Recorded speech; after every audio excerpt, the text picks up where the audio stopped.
بسم اللہ الرحمن الرحیم نحمده ونصلي ونسلم على رسوله الکریم اما بعد. معزز طلبہ، سبق نمبر 187 اور بات کریں گے ہم اس سبق میں باب الیمینی فی الاکلی والشربی. اس باب کو ہم شروع کر رہے ہیں. کھانے پینے سے متعلق قسموں کا بیان، اور خاص اس سبق میں جو بات ہوگی وہ ہوگی پھل وغیرہ کھانے اور کھجور کی مختلف اقسام ہیں اس کے کھانے سے متعلق قسم. تو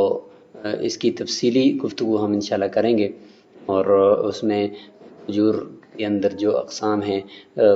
رطب ہے، بسر ہے، پھر بسر مذنب ہے، رطب مذنب ہے، انشاءاللہ اس کی تفصیل بھی اس کے ضمن میں آئے گی. باب الیمین فی الاکل والشرب. قال: من حلف لا يأكل من هذه النخلة فهو على ثمرها لأنه أضاف اليمين إلى ما لا يؤكل فينصرف إلى ما يخرج منه وهو الثمر لأنه سبب له فيصلح مجازا عنه، لأن الشرط ألا يتغير بصنعة جديدة حتى لا يحنث بالنبيذ والخل والدبس المطبوخ. امام قدوری رحمہ اللہ فرماتے ہیں کہ اگر کسی شخص نے قسم کھائی کہ وہ اس درخت سے نہیں کھائے گا، درخت کی طرف اشارہ کیا ہے کہ اس درخت سے نہیں کھائے گا، تو ظاہر ہے کہ درخت کو تو کھایا نہیں جاتا.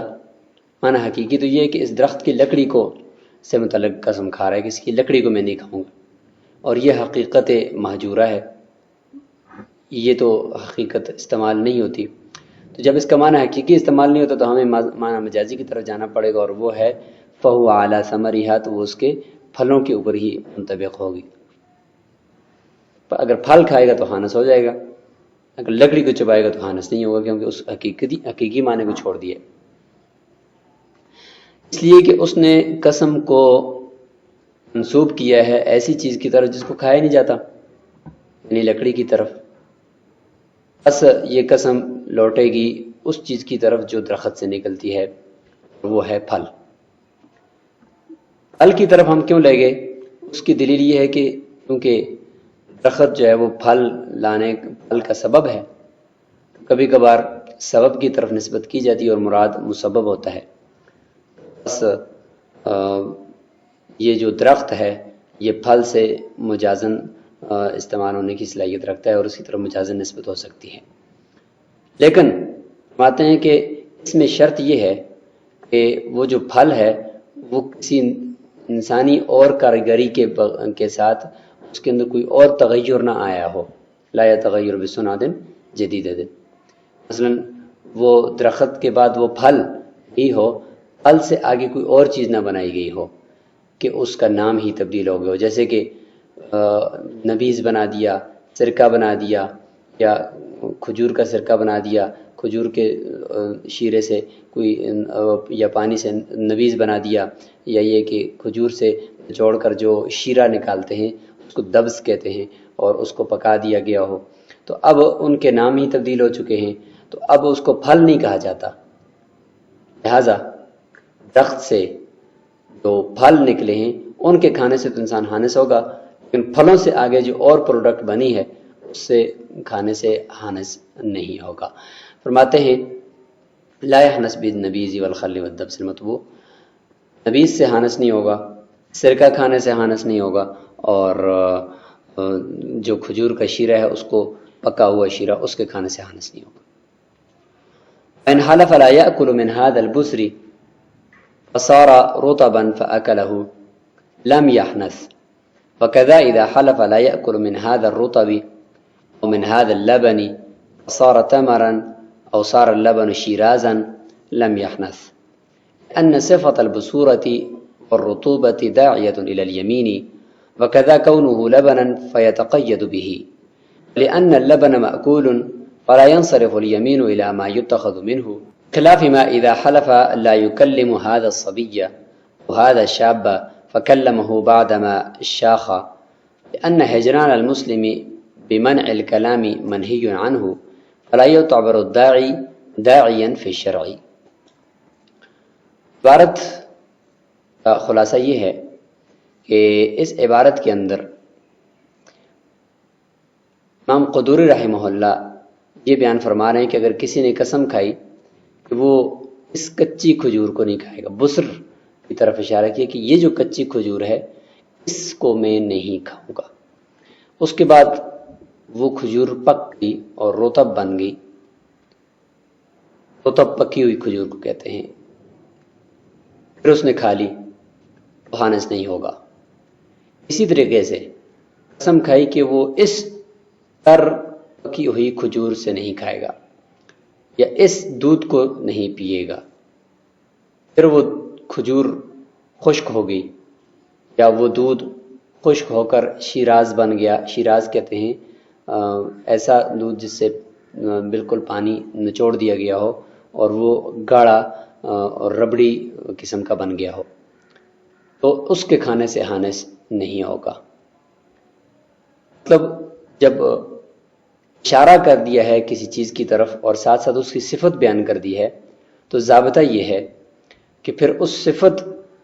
کا اعتبار ہوتا ہے اور وہ صفت داعی ہوتی ہے یمین کی طرف۔ تو فرماتے ہیں کہ صفت بصورت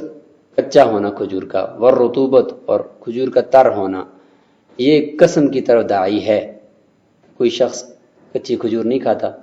یا یہ کوئی شخص پکی کھجور نہیں کھاتا لیکن وہ تمر کھاتا ہے، بصورت یعنی کچی کھجور نہیں کھاتا لیکن رطب کھاتا ہے، تو لہٰذا جب اشارہ بھی ہو، معین چیز ہے، اشارہ بھی ہے، ساتھ ساتھ اس کا وصف بھی ذکر کر رہے ہیں، تو لہٰذا اب یمین کا تعلق وصف کے ساتھ ہوگا۔ جب تک وہ وصف ہے تو اگر کھائے گا تو حانس ہوگا، وصف زائل ہو گیا ہے تو اب کھائے گا تو حانس نہیں ہوگا۔ اسی طریقے سے دودھ کے بارے میں کہا کہ اس دودھ سے نہیں پیوں گا، اس وقت وہ دودھ تھا، بعد میں وہ شیراز بن چکا ہے، ربڑی بن چکا ہے، تو پھر اگر کھائے گا تو حانس نہیں ہوگا، کیونکہ دودھ بعض لوگ نہیں پیتے لیکن جب اس دودھ سے کوئی اور چیز بن جاتی ہے تو پھر اس کو کھاتے ہیں۔ اور وَلِأَنَّ اللَّبَنَ مَأْكُولٌ سے یہ بیان فرما رہے ہیں کہ دودھ کا حقیقی معنی دودھ پینا، اس کا حقیقی معنی بھی مستعمل ہے کہ لوگ دودھ بھی پیتے ہیں، اور اس سے آگے نکلی ہوئی جو پروڈکٹ ہے اس کو بھی لوگ کھاتے ہیں، تو اس لیے جب دودھ کا حقیقی معنی مستعمل ہے تو ہم اس قسم کو اس سے بننے والی چیزوں کی طرف نہیں پھیریں گے کہ اس نے قسم کھائی تھی دودھ کی، لہذا اگر ربڑی کو بھی کھا لے تو پھر بھی حانس ہو جائے گا، نہیں، بلکہ دودھ خود استعمال کی ایک چیز ہے، تو لہذا ہم یہاں سے ربڑی کی طرف نہیں جائیں گے۔ جس طریقے سے اوپر درخت تھا تو درخت کو خود نہیں کھا سکتے تھے، اس لیے ہم اس کے پھلوں کی طرف گئے، حقیقت محجورہ ہے لہذا مجازی معنی کی طرف گئے، لیکن یہاں پر مجازی معنی کی طرف جانے کی ضرورت نہیں ہے۔ بخلاف اس صورت کے کہ جب کسی نے قسم کھائی کہ وہ اس بچے سے بات نہیں کرے گا یا اس نوجوان سے بات نہیں کرے گا، پھر بوڑھا ہو کر اس سے بات کرتا ہے، تو اس صورت کے اندر بوڑھا ہو کر بات کرنے سے بھی حانس ہو جائے گا۔ یہ ایک اشکال ہے، اس کا یہ جواب ہے۔ اشکال یہ ہے کہ آپ نے بھی قاعدہ یہ بیان کیا کہ جب متعین کیا جائے کسی چیز کو اور ساتھ ساتھ اس کی صفت بیان کر دی جائے تو پھر قسم کا تعلق صفت کے ساتھ ہوتا ہے، جب تک وہ صفت ہے تو بات کرے گا تو حانس ہوگا، جب وہ صفت ظاہر ہوگی تو بات کرے گا تو حانس، یا اس کو استعمال کرے گا یا اس کو کھائے گا یا اس میں تصرف کرے گا تو حانس نہیں ہوگا۔ تو یہاں پر جس طرح آپ نے یہ ذکر کر دیا، چلو یہ قاعدہ یہاں پر ہے، لیکن آگے فقہی ایک قاعدہ اور مسئلہ یہ ہے کہ اگر کوئی شخص یہ کہتا ہے کہ اس بچے سے بات نہیں کروں گا یا اس نوجوان سے بات نہیں کروں گا، پھر اس کے بعد وہ بچہ یا وہ نوجوان بوڑھے ہو جاتے ہیں، ان کے اندر بچے کے اندر وہ صبیت یعنی جو بچپن والی صفت ہے اور نوجوان کے اندر جوانی والی جو صفت ہے ختم ہو چکی ہے، اور وہ صفت ختم ہو گئی ہے تو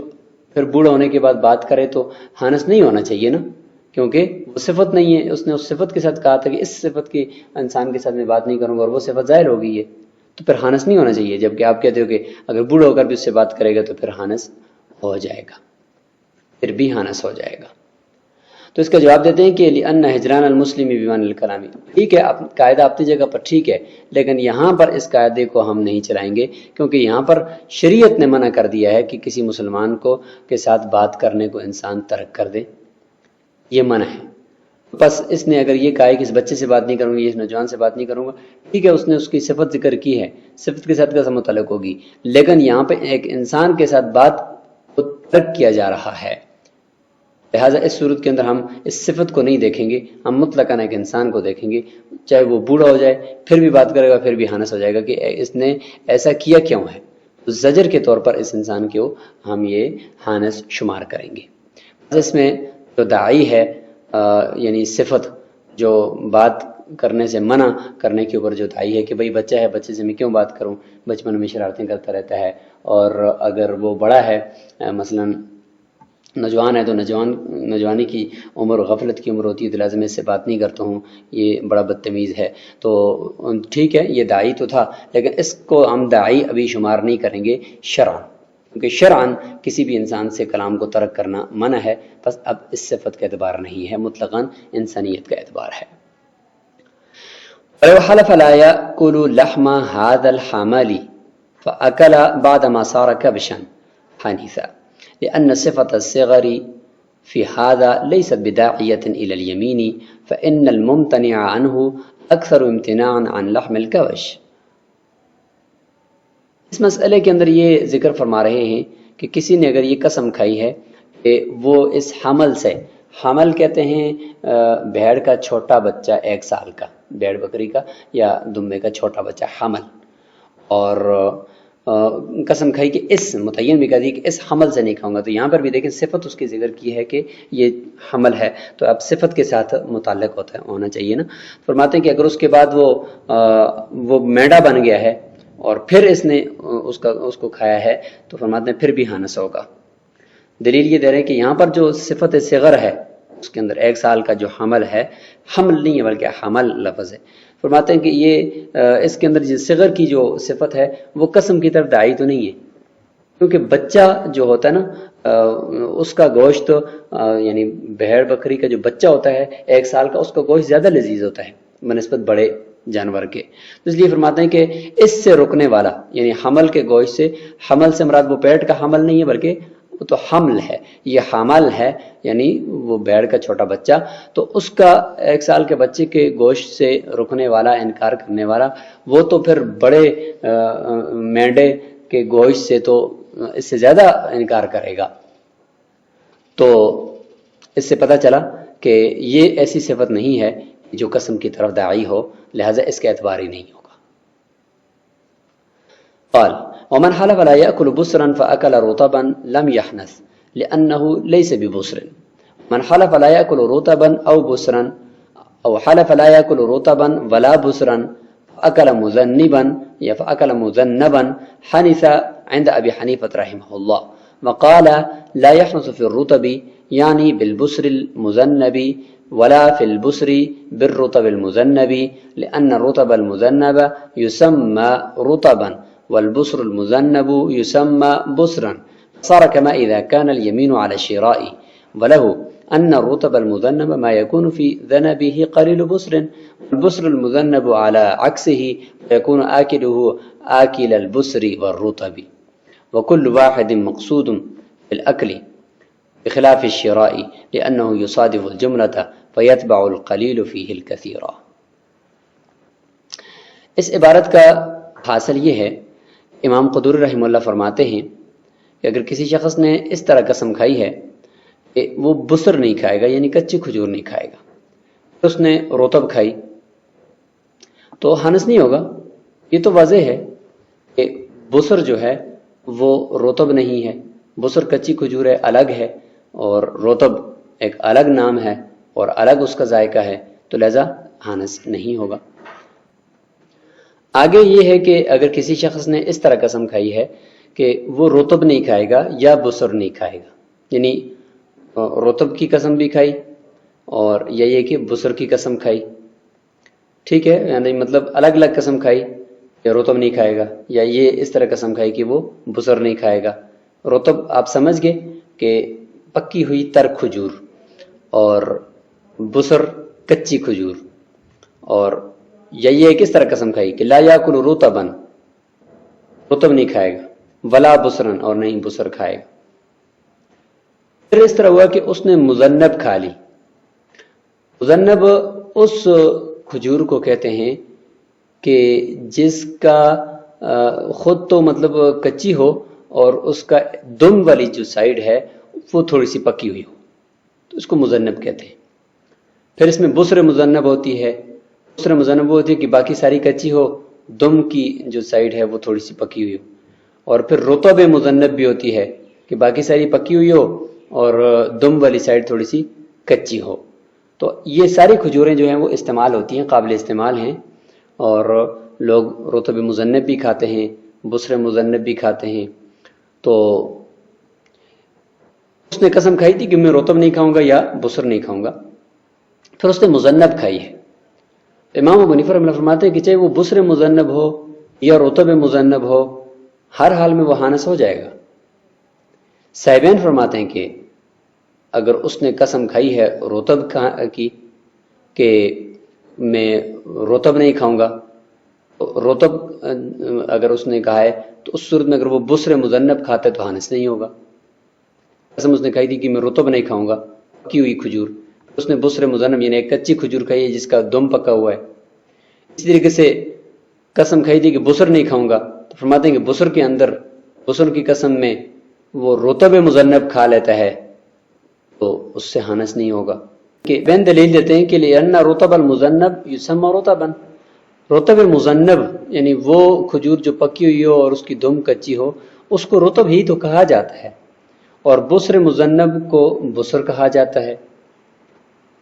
تو جب ان کا نام رطب ہی ہے، بسر مذنب کا بسر ہی ہے، تو یہ ایسے تو لہٰذا اس صورت کے اندر اگر کسی آدمی نے کہا کہ میں رطب نہیں کھاؤں گا اور پھر اس نے بسر کھا لی تو رطب اور چیز ہے، بسر اور چیز ہے، بسر مذنب اور چیز ہے۔ کہا تھا کہ میں بسر نہیں کھاؤں گا اور کھا لیا اس نے رطب مذنب، تو رطب مذنب کو بسر تو نہیں کہا جاتا، رطب کہا جاتا ہے نا، ایسا حانس نہیں ہوگا۔ یہ ایسا ہی ہو گیا جیسے کہ صاحبین کے نزدیک شرا ہوتا ہے، کسی نے کہا کہ میں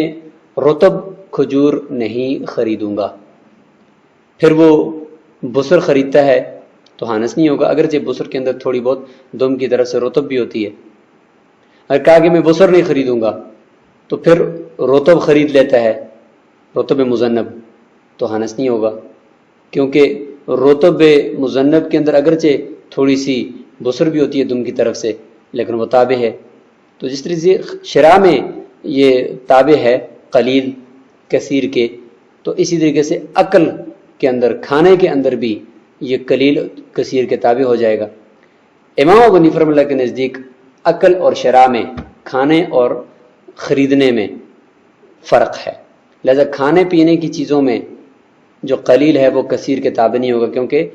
کھانے پینے کی چیزوں میں چیز کی جو اجزاء ہیں وہ ہر ایک جز الگ الگ طور پر مقصود ہوتا ہے، کوئی ایک دوسرے کے تابع نہیں ہوتا، جبکہ شرع کے اندر قلیل کثیر کے تابع ہو جاتا ہے۔ تو امام ابو فرماتے ہیں کہ رطب مذنب وہ ہوتی ہے جس کے دم کے اندر تھوڑی سی بسر ہو، بسر مذنب وہ ہوتی ہے جو اس کے برعکس ہو، یعنی اس کے دم کے اندر تھوڑی سی پکی ہوئی اور رطب ہو۔ تو پس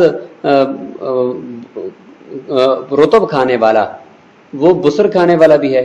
یا بسر مذنب کھانے والا وہ رطب مذنب کھانے والا بھی ہے۔ مطلب اگر کوئی بسر مذنب کھاتا ہے تو اس کے اندر رطب بھی تو آ گی نا،